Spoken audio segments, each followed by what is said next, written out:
next guest is following in her father's footsteps as an activist to help animals in the wild live a better life. And she's joining us along with her mom to tell us of her latest adventures. Please welcome Bindi and Terri Irwin. Welcome, ladies. Hi, ladies. Thank you so much. I'm so happy to have you guys. We got to chit-chat a little bit before the segment, and you both have such a positive vibe, and it's very reminiscent of Steve, of your dad, your late husband. I mean, you feel like you're carrying on his work now. That's got to add so much to your mission. Oh, in life, absolutely. You know? I think for us as a family, we want to carry on in his footsteps and make sure that everything he lived and worked so hard for continues forever. It's amazing to see you grow up too. On television. It's like, when did you first discover your love for wildlife and animals? Oh, my love for wildlife and animals. I think ever since I can remember. I mean, growing up in a house with mum and dad, it was kind of hard not to love wildlife. I mean, when you have that passion.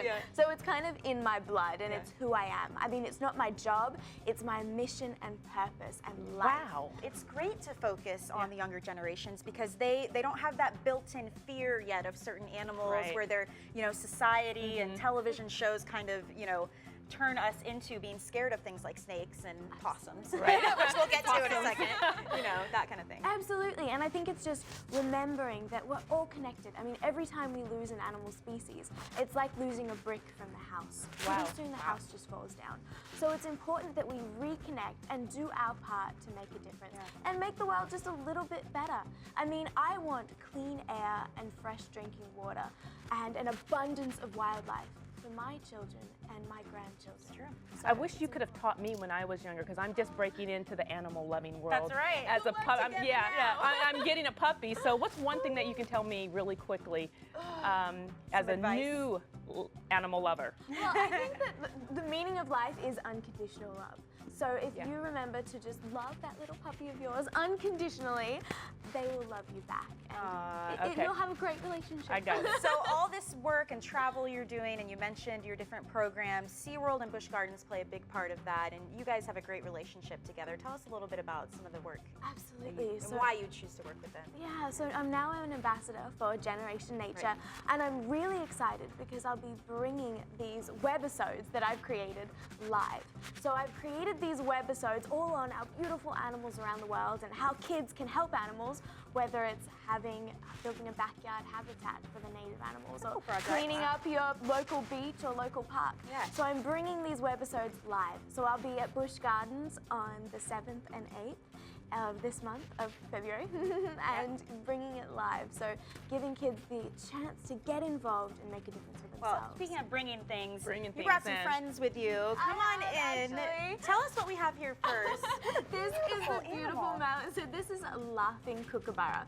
And they're called a laughing kookaburra because of that distinct call. So they make a kind of sound. Looking at you like, hey, friend.